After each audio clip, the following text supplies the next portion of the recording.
There goes that man's jockstrap. Oh my God, did you see that? America's team?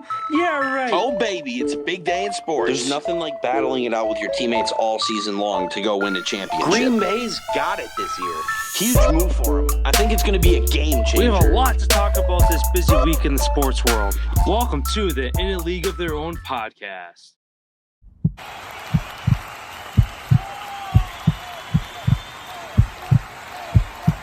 Hello, everyone, and welcome to today's NBA segments. Diving into kind of some trending things here. Trade deadline's just around the corner. That's kind of where I'm starting with my point for today. With the Lakers continuing their decline yet again, signs are pointing to some roster shakeups for the Lakers as far as possibly moving Westbrook, bringing in some other guys. There's also some rumors that have been circulating that LeBron could relocate one more time to go chase one more ring before calling it a career. Whether that's this year for the trade deadline or after the season, I've seen both. I think the trade deadline would be a little early for him to move, but at the end of the season, I could see it being more of a possibility. Do you see him moving? Do you see him being a Laker for the rest of his career? What's kind of your take on the LeBron situation? I've honestly always thought this from day one. I think he's going to return home. I think he's going to go back to Cleveland. I think he's going to go back, whether it is at the trade deadline this year or he goes back and plays his last year next year in Cleveland. I feel like he goes home and plays his last. He retires a Celtic, or not a Celtic, a Cavalier. Excuse me.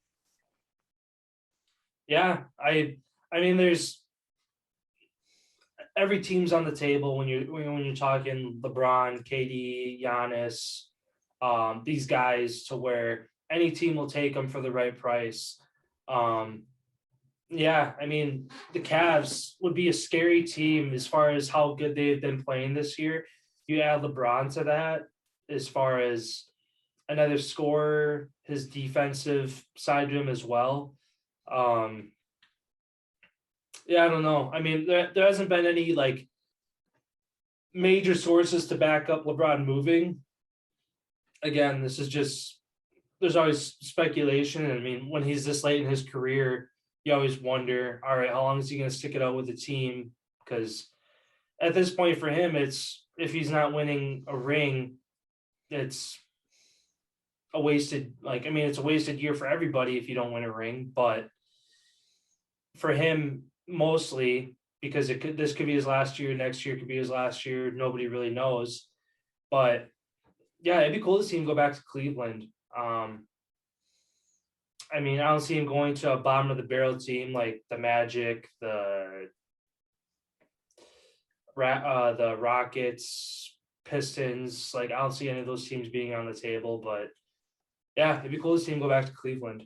Yeah, I just don't see him going anywhere that he hasn't established something already. Like him in LA, he owns a production studio. He owns so many things right down there in LA, Cleveland. He's got his school. He's got so many other things in Cleveland that he has. It's just like he seems like he's always been a at-home guy. Like wherever has himself, that's where he wants to be. So it's either going to be the Lakers or the Cavaliers, but I think it'd be so cool for him to end it where it all started. Yeah, for sure. And then on to my point here, Joel Embiid leading the charge with the Philadelphia 76ers as of late. 5 straight winners, now second in the Eastern Conference. Do we see them as real contenders this year for the championship?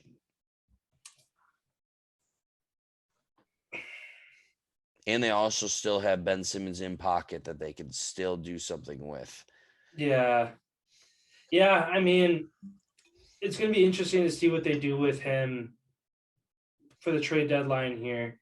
From what I've seen, he still shows up to the 76ers facility, has his own trainers. He's still staying in shape. He's still working out every day, staying ready for if he does get moved. I mean, I think that the relationship is too far gone that we don't see Simmons in a 76ers uniform again this year. So as good as the 76ers have been, I don't think that they go too far in the playoffs if they don't move Simmons and get some kind of return to help their team along in the for a postseason push. Just because of the fact Joel Embiid is kind of that one guy on that team to where you look at the other teams that are contenders, the Nets, Kyrie, Harden, Durant, the Bucks, Giannis, Holiday, Middleton, like all these teams that are contenders, the Suns, Booker, Paul, Ayton, Crowder, Bridges, like all these teams have 3 to 5 guys that are all-star caliber. Looking at the 76ers, and yeah, Embiid, Maxi's okay. Tobias Harris, Andre Drummond. Seth Curry is a good corner shooter like his brother. Like they have a couple guys who are like known but don't take over the game like Embiid does. Looking at the stats, for instance, Embiid is averaging 29.1 points per game. The next closest is Harris with 19. And they beat the Grizzlies without him last night, without Embiid. Yeah.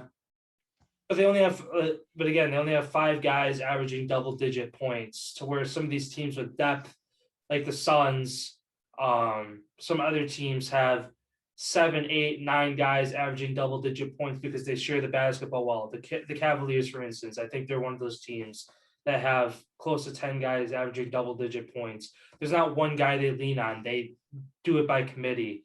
The 76ers, they're right where they have been the last couple of years, but again, they're just missing that piece, that extra piece or two to get that over that hump. So where last year it was Ben Simmons had a shit postseason, didn't play well, and it was all on Embiid's shoulders. Embiid ends up getting hurt in the postseason. That ends their postseason push. I think this year's kind of the same thing. They need 1 or 2 other pieces to bring in to get them over that hump. Westbrook, maybe. Again, from Lakers. Maybe they get something done. Send Simmons to LA, bring Westbrook to the 76ers. He could be a piece that you bring in. They don't want Russ. I wouldn't want Russ either, but I'm just trying to think of guys who are looking to get relocated that are healthy. 2 guys, like you look at Portland, McCollum and Lillard, seems like they've kind of settled in after what about the Mavericks? Do they have there. Anybody? As far as they want to get rid of? Yeah, that would be a good trade option. Porzingis and Luka, but also those you don't want to get. If you're the Mavericks, you don't want to get rid of either of those guys. Those are they live and die by those 2. What about the Wizards? Beal and Kuzma. Yeah. Yeah, Kuzma, or even KCP or Montrezl Harrell as well. Yeah.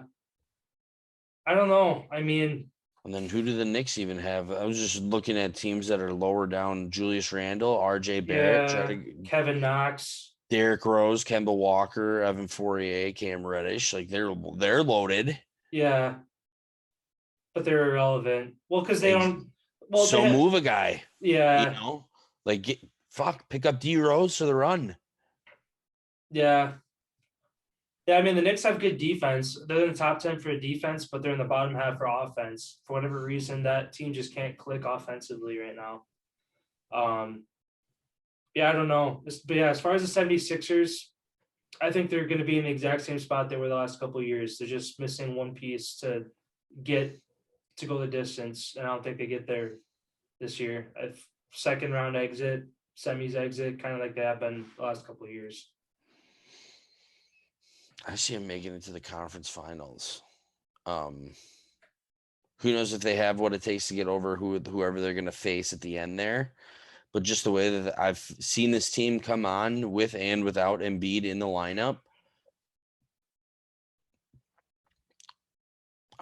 they're a scary team right now. And then, like you said, they have Ben Simmons in pocket. If they can go get anybody to help the depth of this team, just get some points. They have really good offense. they have really good defense and offense. Accelerate your offense, and you have one of the top defenses. You have had one of the top defenses for a couple of years now. Yeah, I'd say look at the Knicks, look at the Wizards, maybe the Hawks, Trae Young, maybe. Yeah. Well, Like do something. the Hawks sent Cam Reddish to the The Knicks. So there's already been rumors of John Collins getting moved. So I feel like Trae Young is kind of stuck there unless he says he wants out. Because he's kind of you get rid of Trae Young, they're already not, they're like 11th or 12th in the East. They're 10th. 10th. Yeah, they're already basically irrelevant as far as making a postseason push because there's a hell of a lot better teams than the Hawks right now. But yeah, so if you move Trae Young, you're completely taking yourself out of the equation. Well, look at OKC where they're at right now. Look at the team that they had and where they're at now. Look at the Rockets where they were at and where they're. Like sometimes it's for the best of the organization to just start over. Yeah. Yeah, and I mean, some of those teams like still have a couple of years before they're going to be relevant again. But I mean, all these teams that are like the Rockets and the OKC, they're a couple all-star pieces away from obviously being relevant again. But then teams that are up there, like the 76ers, they're just one piece away from, all right, playoff contender to you're chasing a ring. Like all these teams, that's the nice thing about the NBA, because you only have 5 guys on the floor at a time. It only takes one extra piece to add to a team to you're bottom of the league to boom, you're one of the best teams in the league.